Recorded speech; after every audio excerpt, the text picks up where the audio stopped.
Diriwayatkan oleh Imam Ahmad bin Hanbal dalam musnadnya bahwa ada seorang laki-laki yang bernama Nuaiman. Ini Nuaiman di kehidupan Rasul sallallahu alaihi wasallam ada orang yang seperti itu gitu. Orang yang sering minum minuman keras. Rasulullah SAW marah, murka. Rasulullah kalau yang berhubungan dengan Rasulullah tidak marah.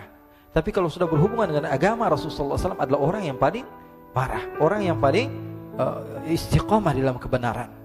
Maka Rasulullah panggil Nuaiman, apa yang kau lakukan? Dia katakan, aku minum minuman keras ya Rasulullah. Rasulullah cambuk dia. Kemudian dia bertobat kepada Allah. Kemudian ketahuan lagi minum.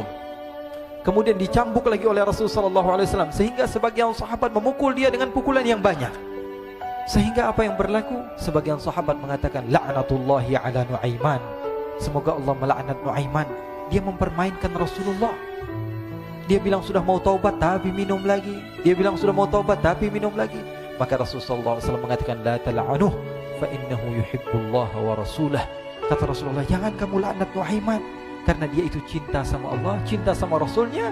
Dalam riwayat dia dicintai Allah dan dicintai oleh Rasulnya Muhammad sallallahu alaihi wasallam. Ibn Majah menceritakan bahwa Nuaiman ini pernah suatu waktu diajak oleh Sayyidina Abu Bakar pergi ke negeri Syam. Negeri Syam itu di mana? Seperti yang diceritakan tadi, antara daerah Suriah, Lebanon, Yordania, kemudian Palestina. Daerah seperti itu. Umumnya orang Quraisy pada masa itu mereka memiliki rihlah berdagang, membeli dagangan ke Syam, kemudian dijual lagi di kota Makkah.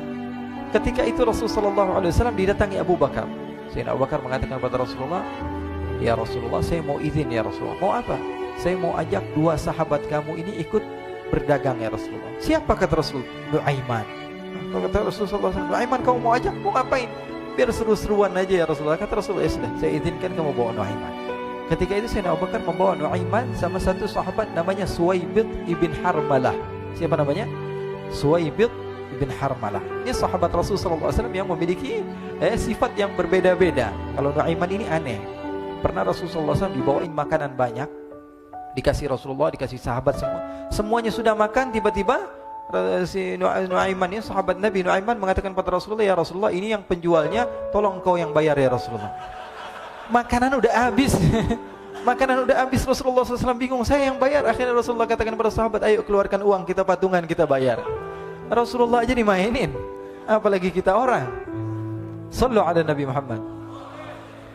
Nuaiman diajak Sayyidina Abu Bakar. Kata Rasulullah SAW, benar kamu mau ajak Nuaiman? Iya ya Rasulullah. Diajaklah akhirnya. Diceritakan dalam riwayat Ibn Majah, diceritakan juga dalam Siyar A'lam An-Nubala, diceritakan juga dalam Musnadnya Imam Ahmad bin Hanbal, dalam riwayat Imam Ahmad bin Hanbal. Maka diceritakan Nuaiman diajak oleh Sayyidina Abu Bakar. Sesampainya di negeri Syam, semua dibagi tugas.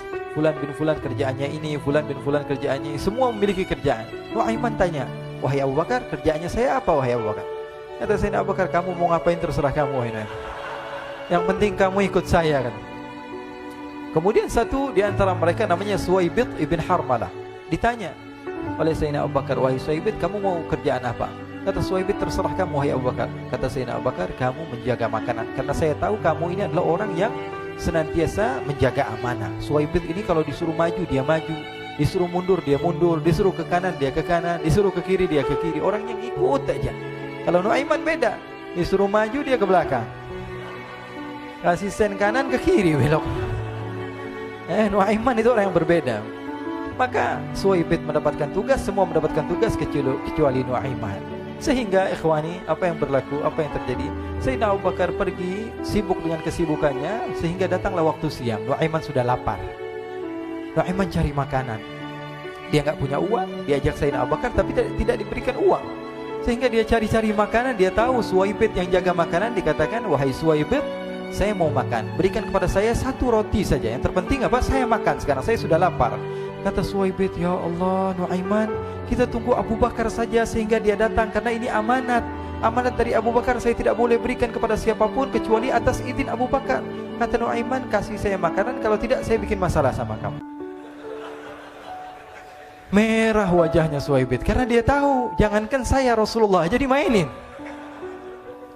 Bingung, apa yang harus saya lakukan? Akhirnya Nuaiman bilang, gampangannya aja, kata Nuaiman, kamu kasih saya makanan, atau kalau tidak saya bikin masalah sama kamu. Bingung Suhaibit, pikir panjang. Setelah itu dia katakan, ya sudah Nuaiman, saya tetap mau jaga amanah Abu Bakar, karena saya takut ini adalah perintahnya Allah, perintahnya Rasulullah SAW, dan perintah daripada Abu Bakar, sahabatnya Nabi. Kata Nuaiman, kalau memang begitu kamu maunya, ya sudah, berarti kamu ngajakin berantem sama saya. Nuaiman pergi ke pasar. Dia cari-cari tempat penjualan hamba sahaya. Dia lihat-lihat beberapa hamba sahaya. Ini berapa harganya? Ini katanya 10 qalanis. Ini berapa? Ini harganya, hitungan orang zaman dahulu, kita sih hitung seperti dirham, berapa ratus dirham gitu, 200 dirham. Yang ini berapa? 300 dirham. Yang ini berapa harga hamba sahaya? 300 dirham. Harganya antara 300, 200 sampai 100. Kemudian Nuaiman mengatakan kepada penjual hamba sahaya tersebut, saya punya juga hamba sahaya, tapi saya jual cuma 20 dirham saja, murah. Apa benar ada hamba saya harganya segitu? Iya, karena dia punya aib, ada kekurangan. Apa? Nanti kalau kalian tangkap, dia bakalan teriak, saya ini bukan hamba sahaya tapi orang merdeka. Akhirnya semua orang berkumpul mau beli. Ini Nuaiman sama Nuaiman diajak ke Suhaibit bin Harmalah tadi. Kata Nuaiman, itu ada orang yang berdiri sedang menjaga makanan, itu hamba sahaya saya, tangkap saja. Oh baik. Diberikan uang 20 dirham, dimasukkan oleh Nuaiman ke kantongnya, kemudian Suhaibit ditangkap. Ketika ditangkap, Suhaibit teriak, saya bukan hamba saya orang merdeka. Maka orang-orang tersebut mengatakan, saya sudah tahu kekurangan kamu. Ini memang kekurangan kamu, memang kamu, tapi saya tidak perlu dengan bacot kamu, yang penting kerjanya kamu gitu. Ya kan hamba saya untuk apa? Untuk kerja, mau dia ngomong apa, mau ngomel terserah, yang penting dia mau kerja. Akhirnya ditangkaplah Suhaibit dan dijual di pasar. Nuaiman punya uang banyak ini. Dia beli makanan, dia beli minuman, dia beli hadiah buat Rasulullah. Dia beli macam-macam di negeri Syam ini. Waktu itu adalah superpower, adidaya Romawi. Pada masa itu semua barang mahal, tapi Nuaiman banyak uangnya. Dia belanja ini, belanja itu, sehingga Sayyidina Abu Bakar pun pulang. Ketika Sayyidina Abu Bakar pulang, Sayyidina Abu Bakar cari, mana ini Suhaibit? Kita semua sudah lapar. Kata Nuaiman dengan mudahnya dia mengatakan, sudah saya jual wahai Abu Bakar. Maka Sayyidina Abu Bakar bertanya, apa yang kau lakukan wahai Nuaiman? Diceritakan oleh Nuaiman dengan jujur. Nuaiman ini orangnya apa adanya, tapi nyusahin. Saya jual. Akhirnya dibawa oleh Nuaiman, Sayyidina Abu Bakar pergi ke mana? Ke pasar. Lalu dibeli lagi oleh Sayyidina Abu Bakar As-Siddiq Suhaibit, yang tadinya orang merdeka menjadi hamba sahaya sebentar, kemudian dibeli lagi oleh Sayyidina Abu Bakar. Pulang ke Madinah, kisah ini diceritakan di hadapan Rasulullah SAW. Maka perawi mengatakan, fadhahikan nabiyyu hatta badat nawajiduhu. Ketika diceritakan kisah Nuaiman tersebut dengan Suhaibit, Rasulullah tertawa sejadi-jadinya, sehingga gigi geraham Rasulullah SAW nampak di wajah mata para sahabat. Sehingga perawi lain mengatakan, 1 tahun berlalu Rasulullah, setiap ada tamu yang datang pada Rasulullah, Rasulullah akan ceritakan kisah Nuaiman menjual Suhaibit tersebut. Jadi ada ikhwani, jangan kalian kira Rasulullah SAW itu hidup di satu masa sahabat-sahabatnya itu seperti ustadz-ustadz yang khusyuk, yang kayak Habib bin Anis ini banyak. Bahkan ikhwani, mungkin di akhir karena masanya sudah habis, pernah suatu waktu Rasulullah SAW didatangi asyraf, delegasi dari beberapa negara yang ingin mengenal apa itu agama Islam. Sehingga mereka datang ke rumah Rasulullah SAW membawa unta, kendaraan yang ketika itu kendaraan yang paling mahal mereka miliki, itu untanya yang paling mewah. Diikat di depan rumah Rasulullah SAW. Tamunya pun masuk, duduk bersama Rasulullah SAW. Di depan rumah Rasulullah SAW ada beberapa sahabat. Ada Sayyiduna Hamzah. Kalian tahu Sayyidina Hamzah adalah orang yang pemberani. Ada Sayyiduna Umar. Kalian tahu Sayyidina Umar adalah orang yang pemberani. Ada Sayyiduna Ali bin Abi Thalib. Ada Sayyiduna Sa'ad bin Abi Waqqas. 4 sahabat ini lagi nongkrong gitu depan rumahnya Rasulullah SAW, berjaga sebelum Allah Subhanahu wa taala turunkan ayat wallahu ya'simuka minan nas. Ketika mereka sedang asyik duduk, tiba-tiba Nuaiman datang. Ini Nuaiman kalau datang pasti bikin sesuatu yang aneh. Bahkan dikatakan tidaklah Rasulullah SAW dalam keadaan bersedih, kecuali Nuaiman datang Rasulullah akan tersenyum. Jadi sebagian sahabat itu senang kalau sudah Nuaiman datang, pasti Rasulullah bahagia. Tapi ketika itu Nuaiman datang, ingin duduk bareng-bareng Sayyidina Hamzah. Sayyidina Hamzah katakan kepada Nuaiman, bercanda begitu. Nuaiman, kamu lihat unta orang datang dari luar Arab ini. Lihat, kata Nuaiman, ini besar banget ini, badannya besar gitu. Dagingnya pasti banyak. Iya nih, kalau kita sate enak nih ntar malam. Kata Nuaiman. Kata Sayyidina Hamzah, apakah kamu berani? Kata Nuaiman, saya berani aja asal kalian gak bilang sama Rasulullah. Kata Sayyidina Hamzah, benar wahai Nuaiman, benar kan? Akhirnya Sayyidina Hamzah lupa masalah itu, cuma bercanda-bercanda saja. Sayyidina Hamzah lagi asik sama Sayyidina Umar, Sayyidina Ali. Tiba-tiba apa? Ternyata ketika dia melihat unta tersebut sudah pisah antara kepala sama badannya. Nuaiman mengatakan, wahai Hamzah, ini unta saya sudah potong, saya mau pergi sebentar. Kalau Rasulullah cari saya, tolong jangan beritahu di mana saya. Nanti kalau keadaan sudah aman, mari kita nyate bareng-barengan. Ini ada yang seperti itu di zaman Rasulullah SAW. Maka dia pun berlari dan berlari mencari satu tempat supaya Rasulullah SAW dia selamat daripada Rasulullah SAW. Sehingga Sayyidina Hamzah bingung, ini kalau Rasulullah keluar gimana? Ada Hamzah Asadullah, ada Ali bin Abi Thalib, ada Umar, gak bisa jaga kendaraannya, tamunya Rasulullah SAW. Akhirnya benar apa yang terjadi, ikhwani. Rasulullah SAW tamunya mau pulang. Ketika dia buka pintu tamu melihat apa? Untanya sudah begitu. Mereka teriak, wa naqatah, unta kami wahai Muhammad. Baru mau kenal Islam, unta kami, kendaraan kami sudah dibuang. Rasulullah SAW lihat Sayyidina Hamzah, lihat Sayyidina Ali. Mereka gak bisa ngomong, mereka hanya bilang apa? Nuaiman ya Rasulullah. Rasulullah perintahkan Sayyidina Umar, wahai Umar, sekarang kamu ambil uang, kemudian kamu gantikan, kemudian kamu berikan 2 kali lipat daripada harta unta ini, sehingga apa?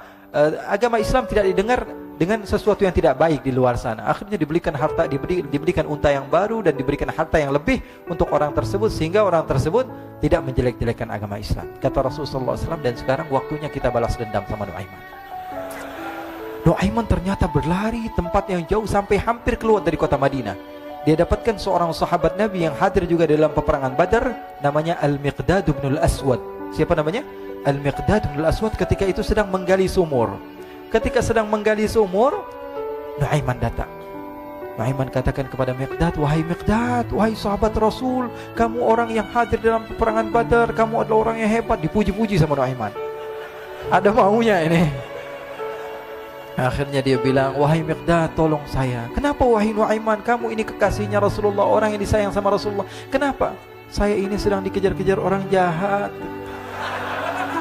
Tolong selamatkan saya. Saya pengen masuk ke dalam sumur, boleh atau tidak? Kata Miqdad, siapa yang mengejar kamu? Pokoknya saya dikejar sama orang-orang. Kamu mau atau tidak selamatkan saya? Ya sudah, selagi kamu itu adalah sahabat Nabi, silahkan kamu masuk. Masuk akhirnya Nuaiman ke dalam sumur tersebut. Lalu Nuaiman mengatakan, wahai Miqdad, dia keluar lagi. Nanti kalau ada yang cari saya, tolong jangan beritahu saya di dalam sumur ya. Kata Miqdad, baiklah. Kata Nuaiman, siapapun yang bertanya tentang saya, kamu tidak akan kasih tahu? Iya, kata. Walaupun Rasulullah yang tanya saya? Katanya, enggak mungkin Rasulullah datang ke tempat sejauh ini. Iya, walaupun Rasulullah. Akhirnya masuk Nuaiman. Setelah beberapa menit Rasulullah dan rombongan benar datang. Miqdad bingung ini. Ini kenapa Rasulullah datang ke RW kami ini? Ada apa yang Rasulullah sampai sejauh ini? Ditanya, ya Rasulullah, ada apa ya Rasulullah? Kata Rasulullah, saya cari Nuaiman. Di mana Nuaiman? Inna lillah, kata Miqdad. Enggak dijawab ini Rasulullah. Kalau dijawab saya ingkar janji. Akhirnya apa dia katakan? Wahai Rasulullah, mata saya tidak memandang kepada Nuaiman, tapi tangannya nunjuk ke dalam sumur. Sahabat. Apa dia bilang? Mata saya tidak melihat kepada Nuaiman, tapi tangannya nunjuk ke sumur. Akhirnya dibuka sama Rasulullah, Nuaiman muncul. Kata Rasulullah, Nuaiman, kamu bikin malu saya, wahai Nuaiman. Ya Rasulullah, yang bersalah bukan saya, tapi orang yang mencari saya bersama kamu ya Rasulullah. Akhirnya Rasulullah nengok siapa, ternyata Nuaiman sudah lari kabur. Sallu ala Nabi Muhammad. Kisah-kisah seperti ini sebenarnya banyak sekali ya. Ini menunjukkan kepada kita bahwa kehidupan Rasulullah itu begitu indah. Rasulullah SAW, kalau kamu mau menjadi orang yang baik, contoh Rasulullah. Mau menjadi bapak yang baik, contoh Rasulullah. Mau menjadi pemimpin peperangan yang baik, Rasulullah. Mau menjadi murid yang terbaik, contoh Rasulullah. Bagaimana akhlak Rasulullah. Mau menjadi suami yang baik, contoh Rasulullah. Dalam segala hal, apapun itu, Rasulullah SAW adalah makhluk yang paling terbaik.